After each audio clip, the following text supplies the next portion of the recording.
Assalamualaikum dan salam muhibah. Ini adalah merupakan episod sulung responsif di mana kami menawarkan ruang ini untuk kita berbicara isu-isu yang dekat dengan hati nurani rakyat pastinya.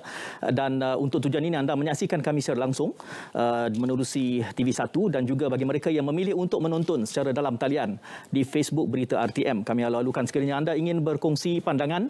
Juga apabila kami mempromosikan rancangan ini sudah pun ada pandangan balas yang diberikan oleh penonton dan juga rakyat. Pastinya ini kesempatan untuk kita membicarakan isu-isu yang dekat. Dan saya bercakap soal dalam talian tadi, itulah tema yang kita akan berikan suluhan secara lebih spesifik, bercakap tentang realiti akses internet yang dinikmati oleh rakyat seluruhnya. Tentu ada di sana sini glitches, ada cabaran yang terseri, tapi kita juga melihat secara lebih jauh ke hadapan bila mana kita memajukan lagi sektor ini. Dan kita tahu juga ada istilah yang disebut sebagai ekonomi internet, kerana banyak pandangan yang memberikan gambaran bahawa semakin laju internet, semakin kuat akses, semakin luas lebuh rayanya, maka kita akan dapat menikmati kemakmuran ekonomi yang lebih besar.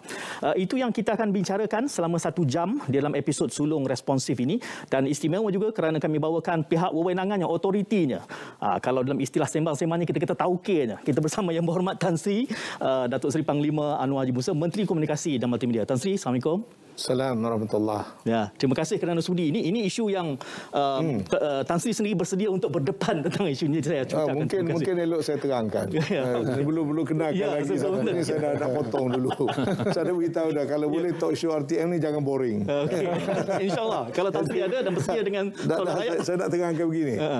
Kita dah ada banyak talk show, ya, dan saya minta diadakan talk show yang bersesuaian dengan aspirasi rakyat di luar sana. Ya, kalau tidak super je talk show-nya. Kita dah ada optik. Optik ni kita khususkan untuk banyak pembicaraan tentang COVID-19.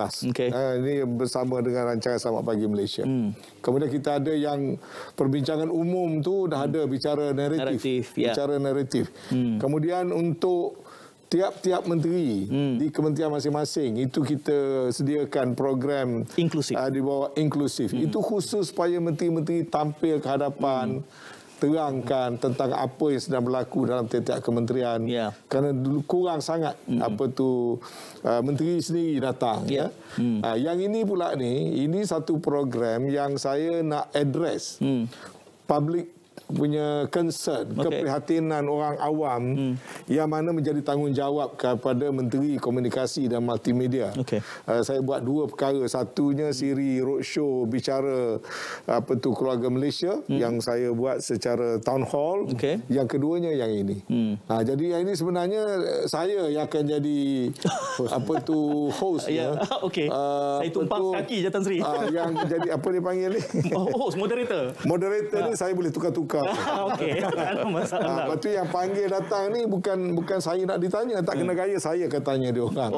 Malam ni ada MC yang regulator kepada soal internet, dan kita kira wakil pada rakyat, bukan wakil rakyat, wakil pada orang awam, ya, supaya kita boleh bincang tajuk ni daripada berbagai-bagai perspektif. Sila sambung. Baik, jadi Tan Sri sudah memperkenalkan tetamu-tetamu kita cetak langsung. Di tengah-tengah tu MC sudah pun diberitakan tadi. Tan Sri sudah menyebutnya. Datuk Muhammad Ali Hanafiah Muhammad Yunus adalah Ketua Pegawai Operasi Suruhanjaya Komunikasi Malaysia. Datuk, terima kasih. Dan di hujung sana Ashraf Muslim juga. Tan Sri kata tadi suara rakyat. Suara artis. Tapi tadi saya ada sebut tadi wakil rakyat. Tak boleh tu. Apa, sekurang-kurangnya nama dijemput tak ada. Jadi terima kasih Tan Sri, Datuk dan juga Ashraf kerana bersama pada malam ini. Tan Sri bercakap soal internet ni, nak memahami realitinya, cabaran-cabaran yang ada. Kita banyak melakukan penambahbaikan, infrastruktur menjadi cabaran yang besar. Jadi dengan otoriti yang ada, kementerian ini, dan ini isu yang selalu saja dibangkitkan oleh rakyat berkait tentang akses internet ini.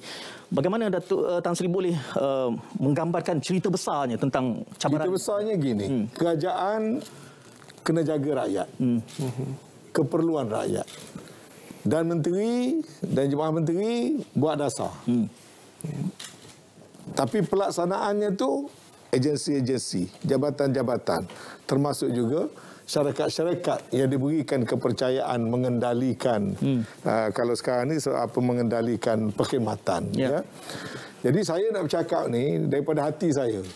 Bila saya dilantik sebagai Menteri Komunikasi dan Multimedia, concern saya yang pertamanya ialah apakah rakyat dapat apa yang mereka harus dapat. Ya.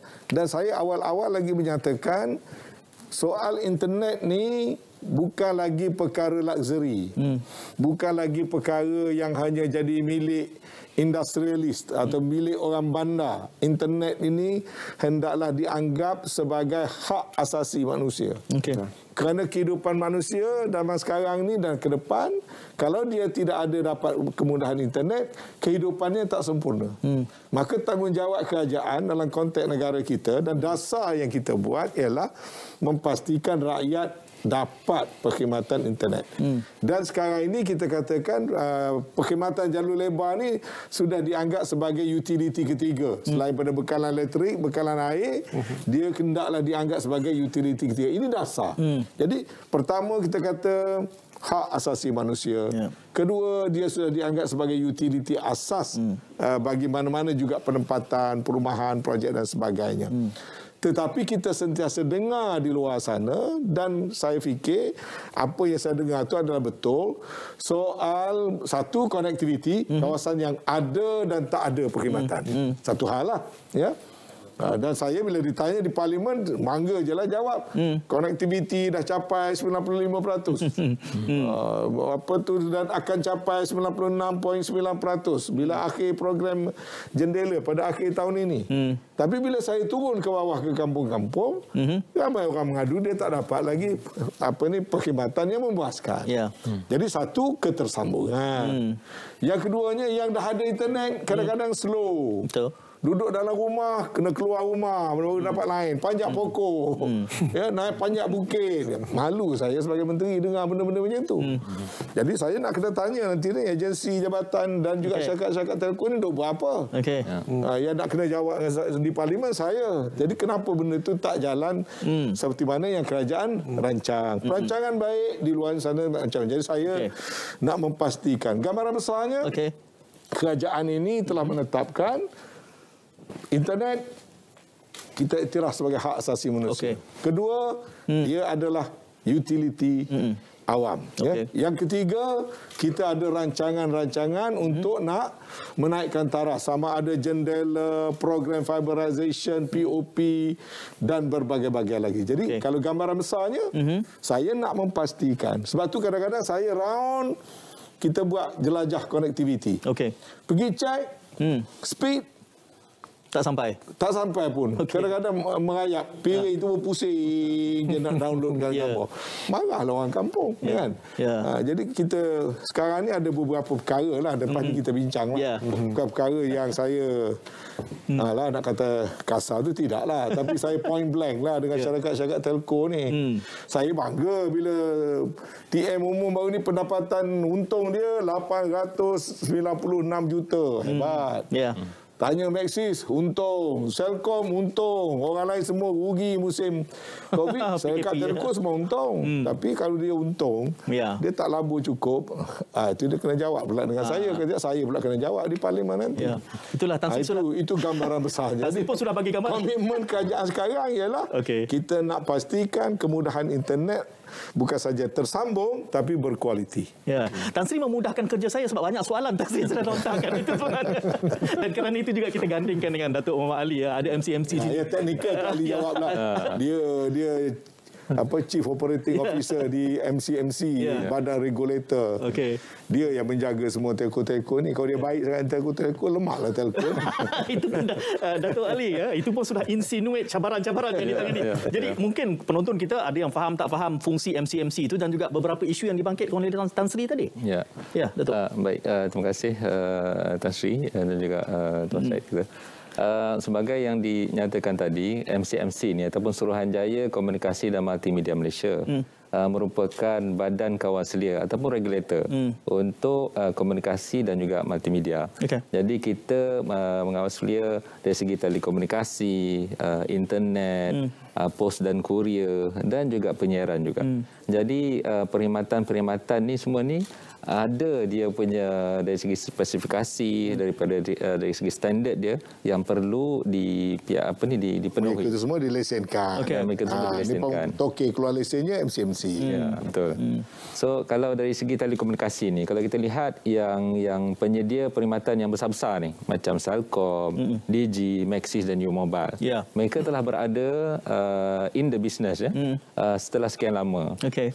Tapi pada masa yang sama kita tengok di teknologi pun berevolusi. The technology evolves as well. Mula-mula dulu kita ada 2G. Selepas 2G itu kita jalankan pembinaan menara seluruh negara dan sebagainya, sampailah ke satu tahap yang kita rasa kita dah agak selesa. Then comes 3G. Bila 3G kita kena start all over again. Kita kena perbarui, kita kena upgrade balik untuk 3G pula. Lepas 3G datang pula 4G. Dan we have to do all over again. So evolusi ini akan berterusan sampailah sekarang ni kita ada 5G. Jadi dari segi orang kata the quality of service dan juga quality of experience untuk setiap pengguna, Tan Sri pengguna, saya pengguna, Tuan Syed pengguna, Cik Ashraf pengguna, kita ada hak dari segi pengguna. Apa yang kita bayar tu kita rasa kita patut dapat. Satunya dari segi liputan. Bila kita pergi sign untuk dapatkan line tu, the expectation kita ialah kita akan dapat boleh buat call di mana yang kita berada dia. Betul. Paling di rumah kita, di pejabat kita dan sebagainya. Jadi tugas MCMC sebagai badan kawal selia ni untuk menentukan pelesen-pelesen kita ni menjalankan sebagaimana yang mereka telah beri komitmen lah. Sebagai contoh, kita ada pelan jendela.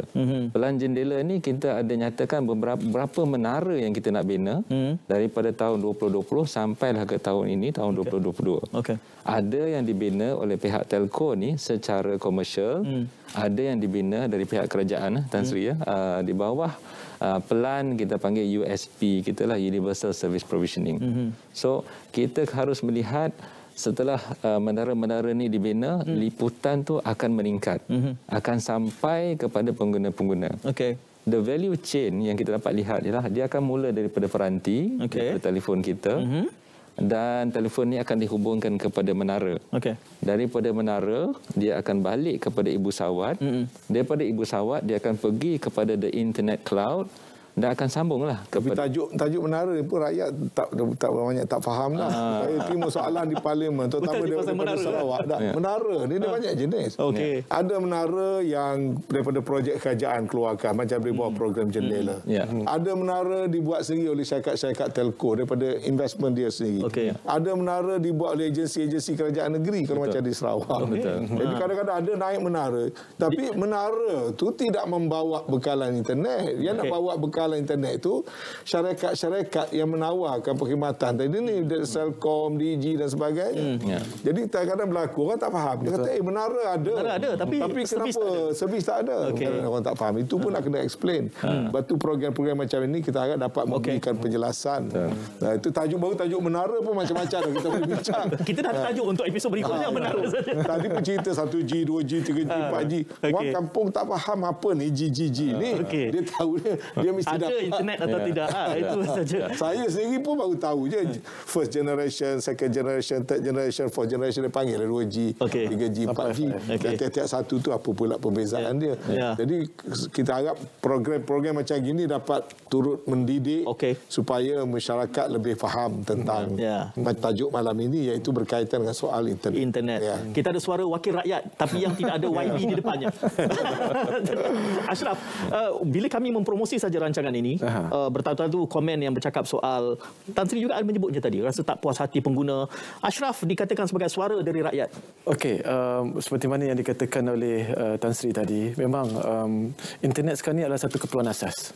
Keperluan asas di mana saya rasa hampir 60% masa banyak dihabiskan di internet. Dan tak kisahlah dia bekerja di swasta ataupun macam saya sebagai seorang selebriti, kita memang banyak menggunakan internet dalam membuat konten ataupun untuk ekonomi masing-masing. Bukan saja selebriti, malah ada juga Insta famous sekarang ni memerlukan internet setiap masa. Perlukan buat konten, buat video dan ada live setiap hari untuk ekonomi masing-masing. Mungkin ada pekerjaan dia ataupun untuk income dia setiap hari. Jadi itu adalah bagi saya amat penting kalau internet tu tiba-tiba putus. Ataupun tiba-tiba tak ada coverage kan. Dan kalau dibandingkan, itu rungutan yang umum biasanya biasa memang kadang-kadang kalau kecuali menteri pun komplain kalau menteri saya tengok ada MCMC dia memang betul saya itu memang rakyat mengalami masalah itu.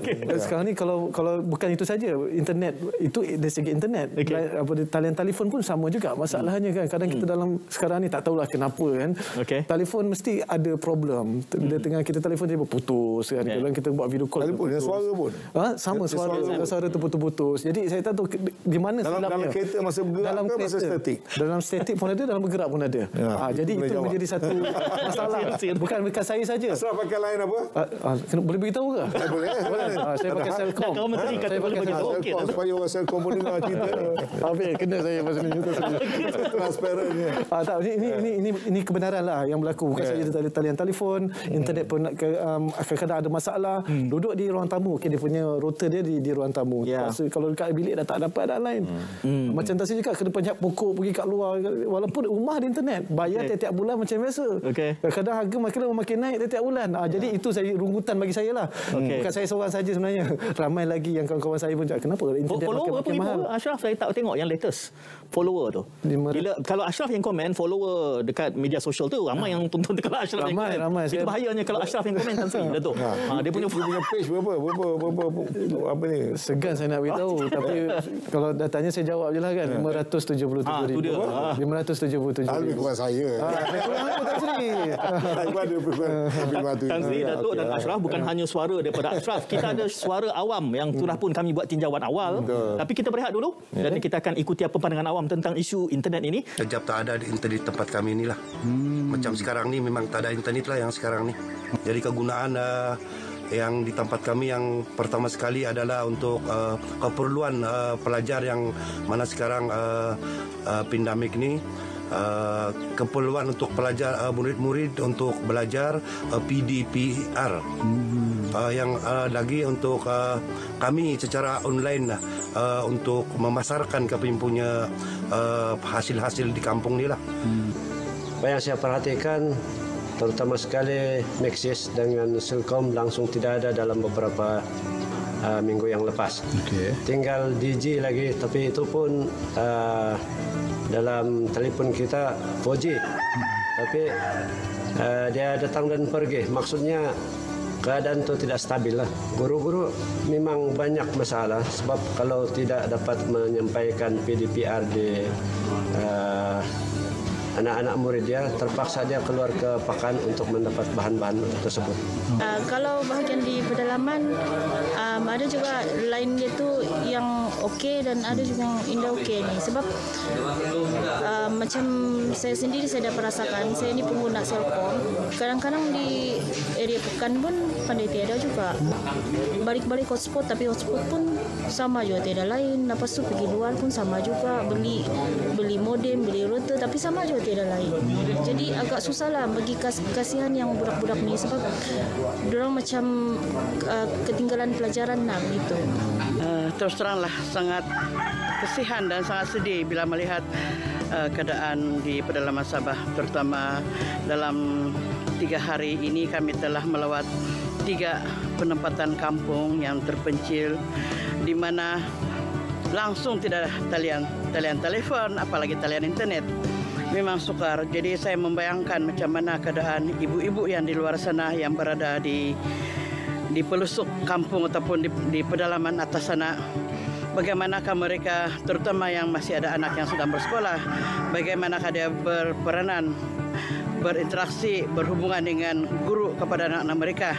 Kami memerlukan juga untuk internet karena sekarang ini sebagai COVID untuk kegunaan untuk kami bisnes sama pelajar lah yang perlu. Nah, sekarang yang untuk kanunian di Penampang, memang dia punya internet semakin macam slow lah. Slow di mana ada beberapa kampung macam di Bebagon, Ngoyog, Mansiang, Pegunun gitulah. Ya, itu pandangan tadi Ashraf ragu-ragu nak sebut telco, habis semua. Pandangan awam dah sebut semua nama telco yang ada. Anda menyaksikan Responsif secara langsung. Ini kita bincangkan tentang realiti akses internet. Dan ada menteri yang bersama dengan kita, Tan Sri Datuk Seri Anwar Musa, dan juga COO Tok Datuk Muhammad Ali dari MCMC, dan juga Wakil Rakyat tanpa YB di depannya. Title baru saja diberikan oleh Tan Sri seketika tadi. Jadi umumnya begitu. Banyak yang mungkin MCMC boleh menjelaskan kita. Tan Sri juga menggambarkan tentang salah faham, menara tak menara, kemudian beberapa cabaran. Tadi juga digambarkan beli modem tak menyelesaikan masalah, dan ini keresahan yang real. Ya. Apa yang perlu rakyat tahu cabaran kita, Datuk Ali dulu? Baik. Pertamanya kita sedia maklum dan kita ambil tindakan dan ambil perhatian berkenaan dengan aduan-aduan yang kita terima daripada rakyat, terutamanya bagi kawasan mereka yang berada di kawasan pendalaman. Jadi cabaran dia nak membina menara di kawasan pendalaman ni, satunya dari segi geografi, topografi, tanah dan sebagainya. Menara perlulah satu menara yang tinggi. Kadang-kadang tu sehingga 76 meter ataupun 100 meter tingginya. Kemudian tu daripada situ yang saya nyatakan tadi, daripada menara tu nak tarik balik kepada ibu sawat, itu mengambil satu jarak yang agak jauh lah. Dan satu yang kita perlu nyatakan di sini, kita Tan Sri pun ada sebut tadi, kita perlu bekerjasama dengan pihak negeri. Kadang-kadang pihak negeri ada agensi-agensi mereka sendiri. Dan dengan agensi-agensi ini yang kita perlu bekerjasama. Kadang-kadang agensi ini membina menara, ini pun telah disentuh oleh Tan Sri tadi, tapi peralatannya tak ada. Jadi menara dah siap, peralatannya tak ada. So maknanya menara itu tidak berfungsi lah. Just waiting for the equipment to be installed. So apa dalam pemikirannya bila dibina menara tanpa equipment? What is the end in mind? Kalau saya confused sikit sini, Datuk. Sebenarnya dia punya perancangan dia lah. Perancangan dia tak kena. Contoh dia yang kalau yang MCMC buat, kita sudah ada perancangan. Satu menara katanya akan mengambil masa dalam 6 hingga 9 bulan. Menara itu akan didirikan. Selepas menara didirikan dan pihak telco akan masuk dan memasang dia punya equipment lah. Sama ada 3G ke 2G ke 4G dan sebagainya. Jadi ada negeri-negeri ini dia menjalankan perancangan tu dia kurang mahir sikit lah, kurang cantik sikit. Menara jalan dulu, peralatan dia, kemudian kadang-kadang tak tentu, tak tahu bila. Ini antara perkara yang saya nak tengok mesti diselesaikan. Mungkin untuk pengetahuan orang ramai lah, secara mudah sesuatu kawasan tu boleh dapat perkhidmatan internet ni 3 cara. Satu, yang menggunakan radio broadband lah, mobile. Itu daripada exchange, ada tower pas kepada tower semua secara wireless. Satu lagi ni dia yang paling baiknya ialah kalau dia ada wire. Kita pakai fiber optik. Setengah-setengah tempat dulu pakai copper wire lah. Sekarang ni kita tukar pada fiber optik. Itu yang paling baik, paling stable sekali. Tapi ini kalau sekolah jauh di pendalaman misalnya, nak pasang wire itu memang mahal lah. Ataupun banyak sekolah atau banyak kampung belum ada lah. Belum ada. Yang pertama tadi yang biasa punya. Kalau tak ada juga, pilihan ketiganya pakai satelit. Pakai satelit. Jadi ada 3 cara. Bergantunglah. Yang tadi yang bercakap duduk kampung mana tadi, dia boleh check lah. Kampung dia tu pakai satelit punya ke, pakai yang tower ni ke, ataupun dia dah ada fiber optik. Tapi dari segi kerajaan, kita tahu selagi mana kampung itu tidak ada jaringan fiber optik, dia tidak akan dapat bekalan yang berkualiti. Lalu apa yang kerajaan buat? Kerajaan lancarkan program kita panggil point of presence. POP. POP ni kita pilih kawasan sekolah ke, industri ke, apa semua. Kemudian kita pasangkan gentian optik. Ini sedang berjalan, fasa 1 dah berjalan hari itu. Menelan belanja lebih kurang kira 700 juta untuk lebih kurang 600-700 point of presence. Okey. Yang sekarang sedang di tender, tutup besok. Besok tutup. Okay. Untuk lebih kurang sebanyak lebih kurang berapa? 3,000 lebih lagi. Point of presence. Yang akan menelan belanja yang agak besar. Mungkin 3 ke 4 bilion. Jadi ini usaha kerajaan untuk meningkatkan mutu bekalan bagi kawasan-kawasan terutamanya di pedalaman. Maksudlah di luar bandar. Lepas tu kadang-kadang saya terfikir, kerajaan belanja banyak-banyak. Yang cas duit itu syarikat. Sebab itu saya bukanlah nak kata geram. Cuma saya kata, kalau untung banyak ni, tolonglah labur balik. Sebab kerajaan yang labur ni banyak ni, berbilion-bilion. Kerajaan tak kutip duit. Kalau kita pasang paip air, kerajaan negeri ambil cas bil air kan. Tapi telekomunikasi ni, kerajaan turut melabur sebab nak tengok benda tu berjalan lebih cepat. Tapi kerajaan tak kutip. Yang kutip adalah syarikat-syarikat. Jadi satu tu POP. Satu lagi tu program di bawah jendela. Jendela ni hampir 28 bilion. Di jendela 1, jendela 2 ni 28 bilion tu mungkin 9 bilion gitu daripada dana USP yang kita kutip daripada syarikat-syarikat. Yang lain tu mungkin pelaburan daripada syarikat-syarikat. Yang ini jendela 1 itu dah melibatkan lebih kurang 1,661 tower baru. Kita bina di merata-rata tempat. Dan kena siap sebelum akhir tahun ini. Itu kita dah lantik dah orang yang kontraktor yang buat. Kemudian tahun depan pula kita akan sambung lagi jendela 2. Jendela 2 tu lebih kurang lagi 2,000 lagi menara. Perlu dibina. Ini baru untuk 4G ni. Di bawah program 4G dan bila kita tutup 3G. Jadi nak beritahu ni dari segi kerajaan, komitmen untuk menambah dan memperbaiki infrastruktur ni sedang berjalan. Jadi kalau 4G sekarang tu belum berapa memuaskan, faham-faham ya. Pertama, banyak kawasan belum ada gentian optik. Sedang berjalan. Banyak kawasan tak cukup menara. Kalau ada menara satu, paling-paling kuat 5 km sekeliling. Ataupun 2 km, 3 km radius sekeliling. Jadi kawasan yang hujung-hujung tu line dia dah lemah. Dia dah lemah. Jadi kalau nak perbaiki, kena ada menara lagi. Barulah kawasan tu dapat diperbaiki. Jadi tambahan menara ni kena buat banyak. Jadi sekarang 1,661 bawah jendela, fasa 1, jendela 2 akan lebih kurang ada 2,000 lagi. Itu komitmen kerajaan. Tetapi itu menara dan prasarananya. Banyak lagi perkhidmatan akhirnya balik kepada Celcom, Digi, Maxis, U-Mobile dan ada 1-2 lagi yang kecil-kecil. Semua kena kerjasama lah. Jangan itu nak untung, tahu-tahu nak untung aja. Kerajaan dah adakan prasarana dan sebagainya. Saya memang suka tengok syarikat untung. Kalau syarikat untung, kerajaan pun dapat daripada cukai.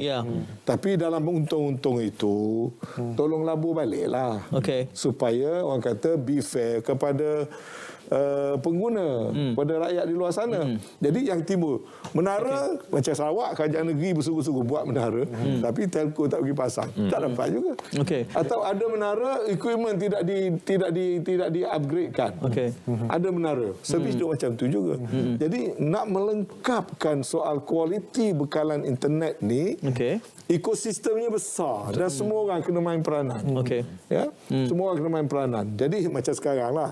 Sekarang bila bunyi 5G sekarang kan duk berebut. DNB tak. Ini Aiman ni tahu lah, saya kena bentang lah Jemaah Menteri. DNB ni kata ni nak pakai satu syarikat saja. Telco pula kata dia pun nak masuk juga. Tan Sri, itu 2 minggu lagi. 2 minggu lagi kita bincang itu saja. Itu pun panjang. Nak ceritanya, janganlah berebut nak kepada projek saja. Janganlah berebut nak kepada bisnes saja. Sebab yang menjana keuntungan tu, ini yang bayar ni, yang bayar RM70 sebulan. Macam-macam. Wakil rakyat. Dah lah saya pun, saya bukan nak bayar juga. Tapi tolonglah. Ada usaha yang bersungguh-sungguh. Semua pihak perlu perbaiki. Ada soalan kepada MCMC, tapi saya nak bagi ruang kepada suara rakyat lebih sikit lah selain daripada Vox Pop tadi. Banyak cakap tadi soal pedalaman. Tapi Ashraf duduk di mana? di sini di KL kan? Ya. Maksudnya di ibu kota lah. Ya.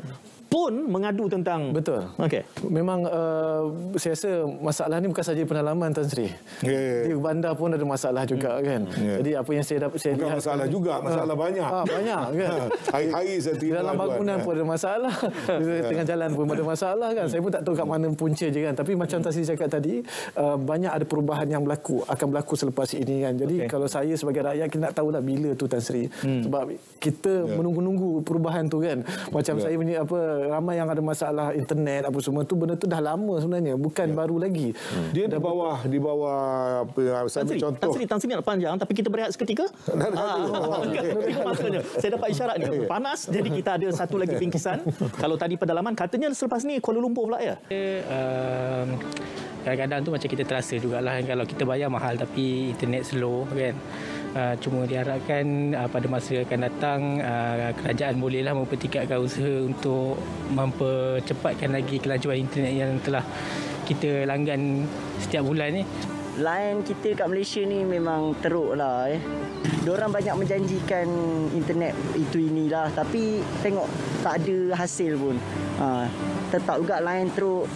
Orang kat Malaysia ni kebanyakan dah ramai memulakan bisnes online. So bisnes online pun mau kepada internet lah. Kalau diorang pakai internet yang macam diorang janjikan tak seperti yang diorang tunaikan, susah juga. Internet sangat penting lah. Kerana apa-apa info, maklumat hanya berada di telefon saja. Jika tiada internet, saya rasa kita akan jadi susahlah untuk dapatkan info dah. Kerana kita melihat hari ni dalam sistem kadang-kadang sebab internet kadang-kadang server slow dan sebagainya lah. Jadi ini akan memberi efek kata lambat kita melaksanakan tugas, anak-anak nak buat kerja sekolah pun jadi lambat. Jadi saya setujulah jika internet ni ditingkatkan lagi lah. Kalau saya memang ada memang certain hari akan kerja dekat rumah, so memang perlulah internet tu untuk work from home. Selain tu untuk search sosial media lain lah. Lain depend dekat saya punya tu, kalau ikutkan okey lah, tak ada masalah. Kalau dari segi kelajuan dia okey. Overall kalau ikutkan kebanyakan telco semuanya okey lah.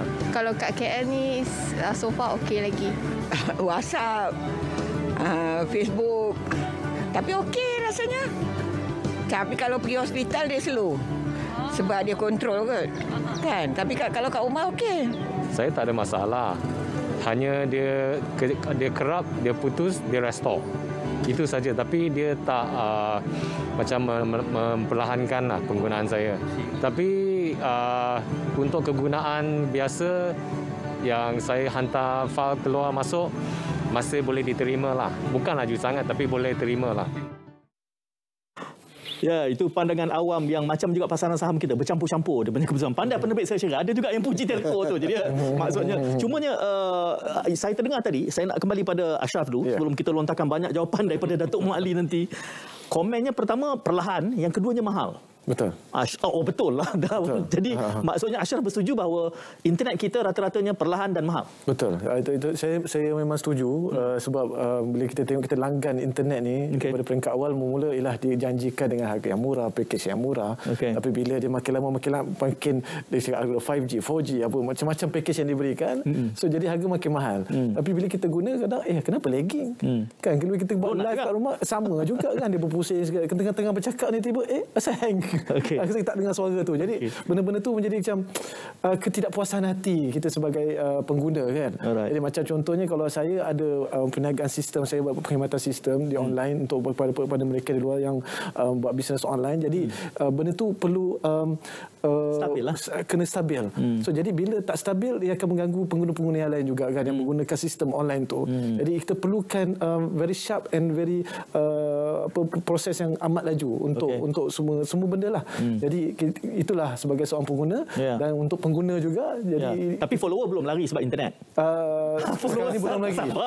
Nak tak nak dia kena follow juga. Tapi yang macam kita dengar tadi itu sebenarnya satu gambaran yang yang betul, apa benda berlaku di bawah. Kita tengok tadi seorang tadi kata dia WhatsApp, kemudian dia nak main Facebook, dia kata okey saja.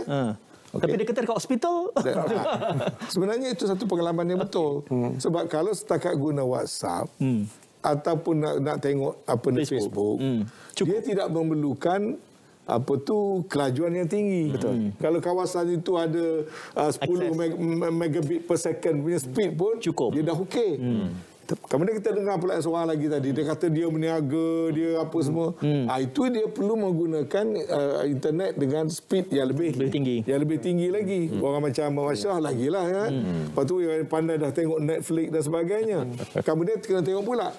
Yang seorang tadi tu mungkin dia berada di kampung sikit.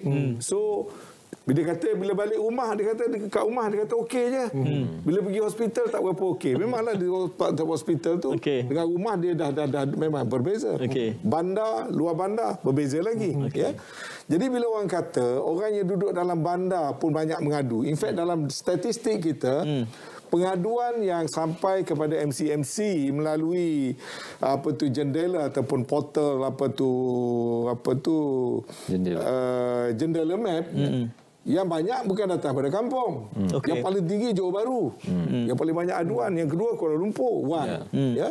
Sebab sebenarnya masalah banyak berlaku di bandar. Kenapa?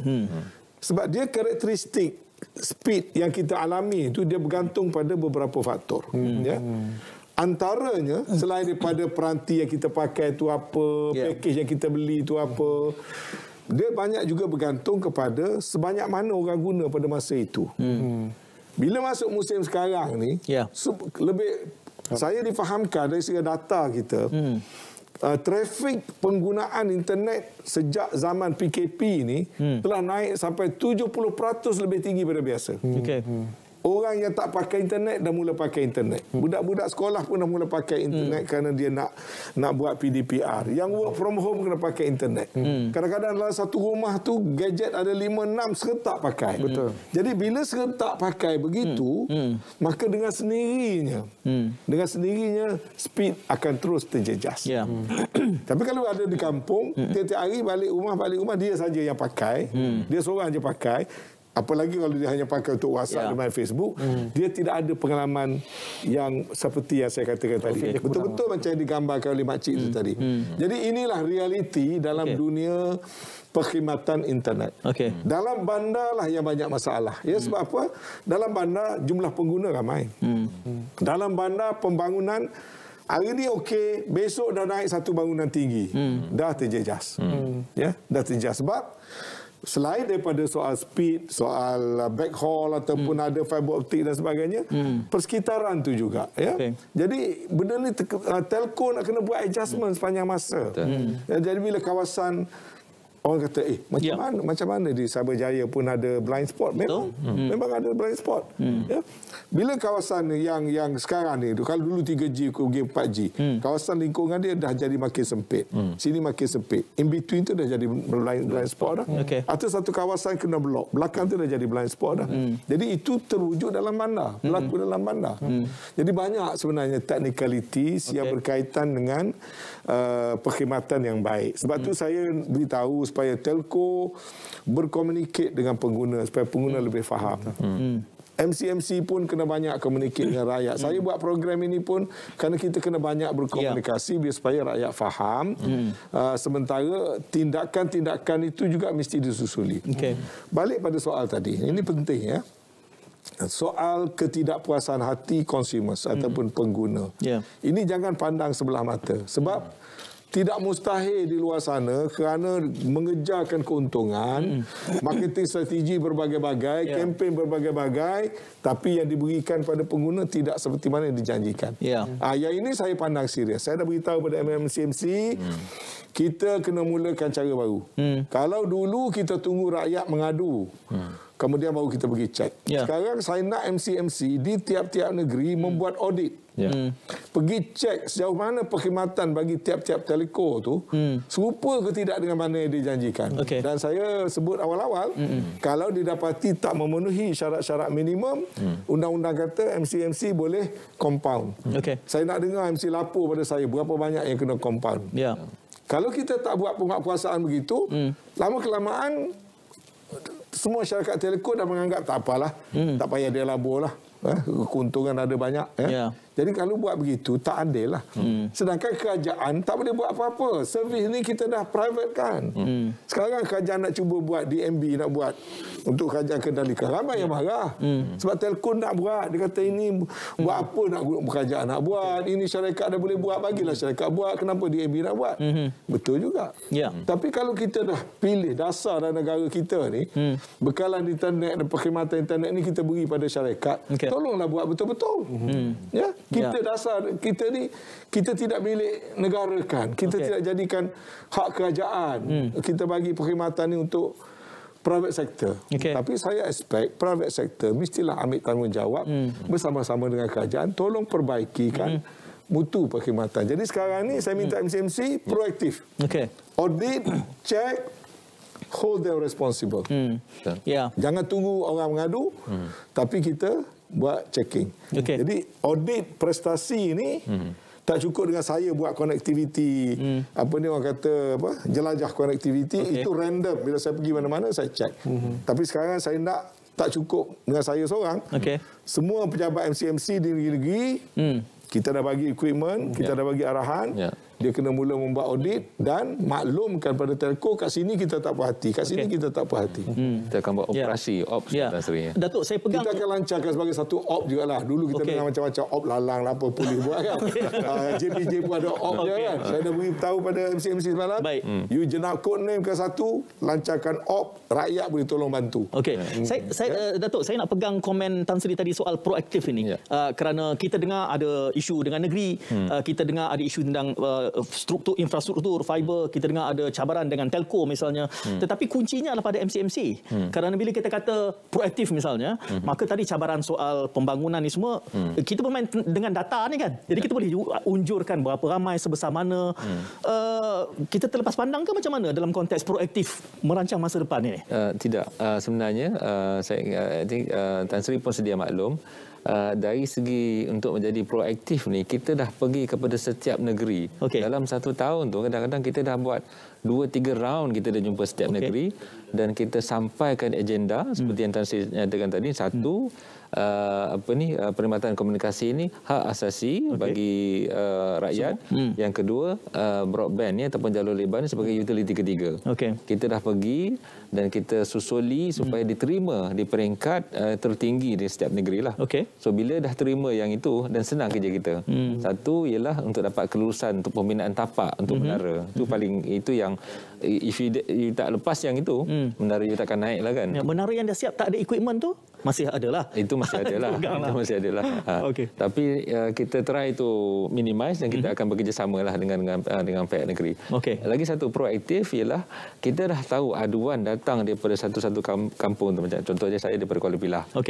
Kuala Pilah ni aduan yang terlampau tinggi. Kita akan hantar kita punya pejabat negeri ni sekali dengan pihak telco, dapatkan macam seolah-olah macam hari bersama pelanggan dan pengguna dan sebagainya. Apa masalah dia? Apa masalah dia kat sini ke sini kan? Dan kita akan cuba selesaikanlah. Memang ada aduan-aduan yang kita boleh selesaikan pada masa yang singkat. Contoh dia perlu upgrading, perlu dibuatkan optimization menara dan sebagainya. Tapi ada yang makan masa lah. Contohnya perlu menara baru. That one will take time. Tadi Tan Sri kata bagi nama OP. Dah ada nama OP, tergambar tak ada. Saya nak cadangkan OPS Meta. Sebab saya orang Parit. Kalau dia marah dia panggil Meto. Jadi dia macam Ops Meto dengan Ops Meto tu sama. Kita berehat dahulu dan kembali selepas ini bercakap soal internet connectivity. Ini adalah episod sulung responsif dan bercakap tentang internet bersama kehadiran Menterinya Sri. Kita ada MCMC, CEO-nya dan juga suara daripada rakyat, Ashraf. Kedengarannya sepanjang berapa minit? 50 minit kita bersembang ini. Ashraf kelihatan upbeat, seronok sikit mendengar penjelasan-penjelasan ni. Mana ada pencerahan sedikitlah, memahami kenapa kita ada masalah ke macam mana? Macam saya cakap tadi kan, banyak soalan-soalan yang saya ajukan pada Tan Sri tadi dan banyaklah jawapan yang diberikan secara terperinci oleh Dato' Ali dan juga kata Tan Sri tadi dari segi teknikal, dan saya harapkan orang di luar sana dapat memahami. Cuma kena bersabar sikit lah. Kena bersabar sikit dari segi proses perubahan yang sedang berlaku sekarang ni. Mungkin sebulan lagi, 2 bulan lagi, mungkin dalam masa setahun kan. Jadi masalah-masalah tu dapat diatasi. Jadi saya harap sangatlah perkara ini berlaku seperti mana yang dikatakan tadi. Dan kalau ada masalah yang berlaku selepas ini, dikatakan tadi ada ops kan. Ops tu saya tak tahu ops apa je nama dia, insya-Allah akan ramailah, akan kalau lagi kurang lagi bagus, alhamdulillah. Datuk dah ada duta ops dah. Dia boleh jadi jurucakap ops nanti. Datuk, kita akui kita ada cabaran ini, tetapi kita juga kalau buat secara berbanding, ada saja negara yang bagus dari segi akses internet. Okeylah, Sweden tu mungkin laju kerana penduduknya rendah, tapi Korea selalu saja dianggap sebagai antara akses terbaik. Rakyat dia berkali ganda lebih besar daripada kita. Ada isu struktural yang perlu kita bandingkan, kenapa mereka laju, kita perlahan, dan soal cost effectiveness ini? Pada asalnya, masa mula dulu, kita sama setaraf dengan Korea. Tetapi kemajuan dia lebih daripada kita. Apa yang dia buat yang kita tak buat? Satu, sebenarnya dia ada konten. Bila dia ada konten, maknanya dia drama-drama Korea ni, you need the infrastructure to carry the content. Itu menjadi pemangkin kepada dia. Then they have the fiber optic throughout the country supaya konten ni boleh disebarkan, disseminate. So kita perlu ada pemangkin macam tu. Pada ketika ini pemangkin kita ialah digital economy. Kita tengok banyak rider-rider, banyak pengusaha-pengusaha yang dah market, pasarkan produk mereka online. So itulah pemangkin kita sekarang ni untuk adakan infrastruktur digital ni. Tan Sri, tadi kalau dengar Ashraf menyebutkan dia tak sabar tu. Jadi kita ada timeline ke kalau dalam melihat improvement dalam sektor ini? Harus. Ini saya nak beri keyakinan kepada rakyat di luar sana. Kita telah melihat tentang kedudukan negara kita dari sudut menyediakan prasarana ini berada pada tahap yang perlu dan wajib diperbaiki segera. Itu antara sebab, misal sebagai contoh, waktu kita nak melaksanakan 3G, 4G, nak cover 80% kawasan negara kita ni yang termasuk di Sabah Sarawak, makan masa 8 tahun. Nak cover 80%. Sebab tu bila kita buat 5G, kita letakkan timeline. Dalam masa 3 tahun, mesti cover 80%. Jadi sekarang, kita ada benchmarking yang sebegitu. Sekarang ini, keutamaan kitanya ialah kita telah ada satu plan induk di bawah My Digital, di mana macam kata tadi, kenapa Korea lebih? Kerana prasarana aja bagus. Memanglah Korea mungkin tak ada pendalaman macam kita. Dia satu negara yang satu entiti begitu. Kita ni ada Sabah, ada Sarawak, ada yang jauh di pendalaman. Jadi kalau di Korea mungkin peratusan fiberization tu mungkin 100%. Kita fiberization mungkin hanya sekian-sekian. Maka kita lancarkan POP supaya kita perhebatkan. Di bawah POP ni saja kita kena menelan belanja sekian-sekian bilion. Macam di bawah program Jendela.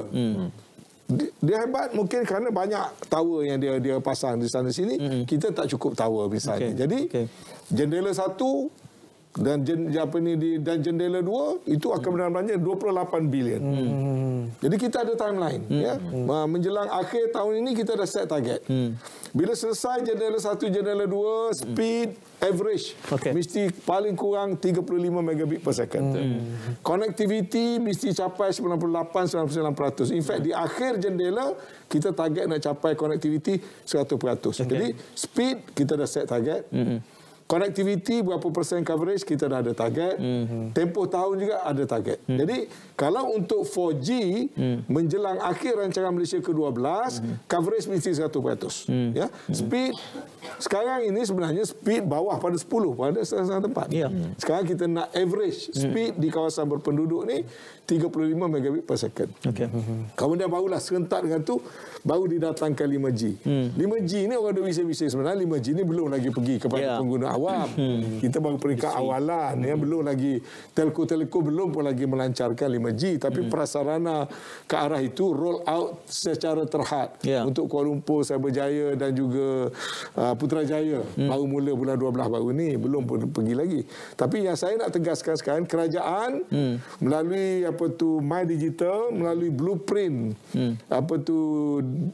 digital negara dan juga plan jendela jaringan digital negara, ada program yang khusus yang akan kita laksanakan secara berjadual.